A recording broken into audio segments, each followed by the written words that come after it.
மொழியை தாண்டி மொழி உணர்வை வந்து எப்படி புரிஞ்சுக்க முடியுங்கிறது அவங்க பேச்சில இருந்து நம்ம புரிஞ்சுக்க முடியும். ஏன்னா நேத்து அந்த குழந்தையோட அம்மாவோட பேசுனது she felt for that. Translation வேணுமா?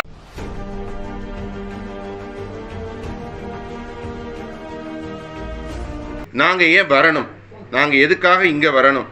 இங்க சர்க்கார் இருக்கு, உங்களை மாதிரி பத்திரிகையாளர்கள் இருக்காங்க, இங்க இத்தனை இடம் இருக்கும்போது நாங்க வர வேண்டிய அவசியம் என்ன? ஏன் அந்த குழந்தை சாகணும்? அதுக்கு மேலே ஏன் நடவடிக்கை எடுக்காம அதை மறைக்கணும்? இதெல்லாம் ஒழுங்காக நடந்திருந்ததுன்னா நாங்கள் வர வேண்டிய அவசியம் இருந்திருக்காது. எங்கள் வருகைக்கு அவசியம் இல்லாமல் போனதுக்கு அதுதான் காரணம். இதெல்லாம் சரியாக இருந்திருந்தால் நாங்கள் வந்திருக்க மாட்டோம். அதே மாதிரி இங்கே எல்லாருமே வந்து ஒரு பாசமான அம்மாவை சித்தியாக மாற்றுறதுக்கான முயற்சி, உறவின் மூலமாக அவங்க சித்தி தான், ஆனால் அந்த அம்மா அம்மாவாக தான் நடந்திருக்காங்க. அவங்க சித்தியாக மாற்றுறதுக்கான ஒரு முயற்சிகள் ஒரு சிலர் நடத்துகிறாங்க. அதனால் அந்த மாதிரி நாங்கள் நேரில் போனப்பெல்லாம் நடக்கலை. அது இங்கே ஒருத்தர் கேள்வி கேட்டாங்க, அதுக்கான பதிலாக நான் சொல்கிறேன்.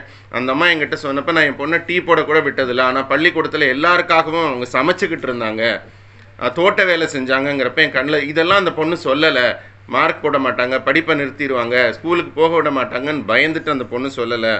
அது மரணத்துக்கு முன்னாடி தான் இதெல்லாம் எங்களுக்கு தெரிவிச்சது.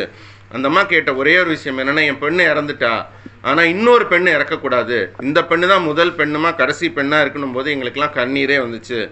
அதனால் உறுதியான ஒரு சட்டம் வேணும், இந்த கட்டாய மதமாற்றத்துக்கான உறுதியான தடை சட்டம் வேணும்.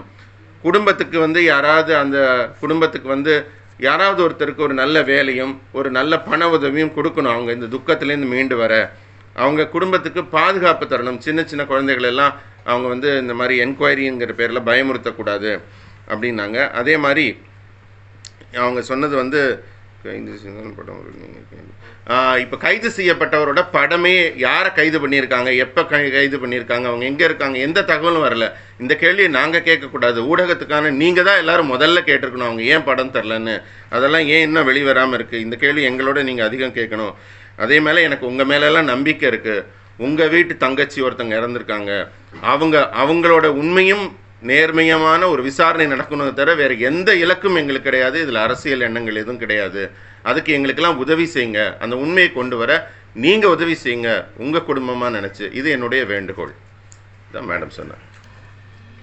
जैसा कि माननीय अध्यक्ष जी ने एक टीम बनाई है जो लावण्या केस है उसके लिए एक जांच के लिए, और उनके निर्देशन में हम चारों यहाँ आए। कल हम चारों सदस्य हम सब बेटी लावण्या के परिवार से हम सब मिले, उनके माता पिता से बात की, छोटे छोटे लावण्या के भाई बहन थे उनसे भी मिले, पीड़िता के परिवार से मिले। पीड़िता परिवार को हमने हमारी पार्टी की तरफ से, माननीय जेपी नड्डा जी की तरफ से, परिवार की इस दुख की घड़ी में पूरी पार्टी उनके साथ है ऐसा उनको आश्वासन दिया। और उन्होंने बहुत सारी बातें हमको कही। प्रश्नों के आधार पर मुझे लग रहा है कुछ कुछ चीज़ें आपके सामने आई भी हैं चर्चा के आधार पर, और जो हमारी रिपोर्ट है वो तो हम माननीय अध्यक्ष जी को सौंपेंगे ही, लेकिन मैं एक आपको अपना जो हम लोगों ने बिंदु निकाले हैं मैं उनको रखना चाहूँगी।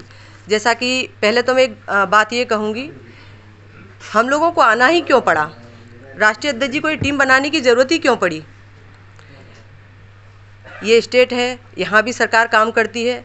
अगर सरकार में हमारी बेटी के साथ, हमारी बहन के साथ इस तरह का धर्म परिवर्तन की प्रताड़ना सहते हुए अगर वो आत्महत्या करती है तो ये बड़ी शर्म की बात है। मैं निंदा करती हूँ इस सरकार की, और पूरा देश निंदा कर रहा है। हम लोगों को अन्य प्रदेशों से हम बहनें आई हैं, आने की आवश्यकता ही नहीं थी। यहाँ की सरकार को तुरंत उस बहन के प्रकरण में एक्शन लेना था और बेटी लावण्या के परिवार को, बेटी को न्याय दिलाना था। आज पूरा देश न्याय मांग रहा है, लेकिन यहाँ की सरकार चुप है, मौन है। बड़ा गंभीर विषय है। मुझे मतलब हम सोच भी रहे हैं तो थोड़ा दुख हो रहा है। हम जब परिवार से मिले तो दो बातें हमें, लावण्या की माँ हैं, जैसा कि एक भाई ने कहा था वो सौतेली है, एक कुछ विषय आया, हमें ऐसा बिल्कुल नहीं लगा। माँ ने जिस तरह से दो बातें बताई, पहले तो उन्होंने कहा मुझे कुछ नहीं चाहिए, मैंने मेरी बेटी से कभी घर पर कुछ काम नहीं कराया, चाय के लिए पानी तक गर्म नहीं कराया, और बेटी को मैंने इतना अच्छा शिक्षा के लिए रिस्पॉन्स दिया कि वो बहुत अच्छे नंबरों से पास होती थी। जैसा कि मुझे कुछ चीज़ें पता है, जैसे कि उसने 500 में से 49 86 नंबर है ना, फर्स्ट क्लास नंबर से वो बेटी पास होती थी, स्कूल में टॉप करती थी, और वो बेटी अचानक थोड़ा थोड़ा गिरने लगी नीचे। तो जो वहाँ पर उसके साथ होता था, जैसे कि बाथरूम की सफाई और क्लीनिंग की काम उसको दिए जाते थे, जिसके कारण वो प्रताड़ना सह रही थी। तो ये चीज़ें आखिर आवश्यकता क्यों पड़ी?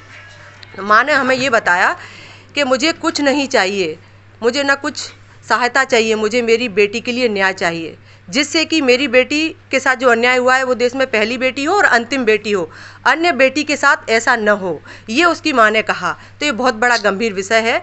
मैं भी यही कहूँगी, वास्तव में ये बहुत जो केस है बहुत दुखदायी है, ऐसे केस कभी नहीं होने चाहिए। तो सबसे पहले तो मैं प्रदेश की सरकार से यही कहना चाहूँगी, धर्म परिवर्तन को रोकने के लिए कठोर कानून बनाया जाए, ऐसा किसी और बेटी के साथ या और किसी के साथ न हो। दूसरा, जिस तरह हम परिवार से मिले, परिवार दुखी था, कहीं ना कहीं डरा हुआ था, तो परिवार को सरकार की तरफ से सुरक्षा प्राप्त होनी चाहिए। एक और पॉइंट था, परिवार को सहायता राशि के रूप में 1 करोड़ राशि, राहत राशि दी जानी चाहिए, जैसा कि अभी बीच में विषय को बहन दीदी ने रखा। और परिवार को शासकीय नौकरी भी परिवार में मिलना चाहिए, क्योंकि जो परिवार की स्थिति थी बहुत दयनीय थी। तीसरा, मैंने धर्म परिवर्तन को लेकर आपको बता ही दिया। और महत्वपूर्ण विषय, जिनके कारण बेटी प्रताड़ित हुई, 2 वार्डन थे, उनको तत्काल गिरफ्तार होना चाहिए। बताते हैं एक गिरफ्तार कर लिया, लेकिन उसकी तस्वीर अभी तक नहीं आई है। तो जिन्होंने भी बेटी को इतना प्रताड़ित किया है कि वो प्रताड़ित होकर उसे आत्महत्या तक की नौबत आई और उसने आत्महत्या करने का ऐसा निर्णय लिया, तो उनको तत्काल सरकार गिरफ्तार करे। और सरकार को अब मौन नहीं रहना चाहिए, सरकार को एक्शन लेना चाहिए उनके खिलाफ।